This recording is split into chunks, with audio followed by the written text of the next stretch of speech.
Hello, and welcome to Trustifi. Now that you've signed up for a Trustifi account, what you're going to want to do next is download the Trustifi Microsoft Outlook plugin. One thing to note is that Trustifi is only compatible with Microsoft Outlook 2013 or greater. Once you've confirmed you're on the appropriate version, what we're going to want to do is click on the Get Add-ins button on the upper right-hand side of Microsoft Outlook. This will bring us to the Microsoft Outlook App Store, where we'll search in the search bar for Trustifi. Then we'll click on the Trustifi for Outlook application and click on the Add button.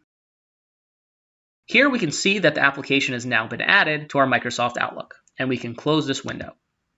If we look on the upper right-hand side of the screen, we can now see that the Trustifi application has been added.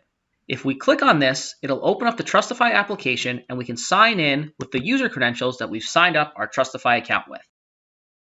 Once signed in, we'll now have the ability to utilize Trustifi services. Thank you so much for joining, and that's how you download the Trustifi Microsoft Outlook plugin.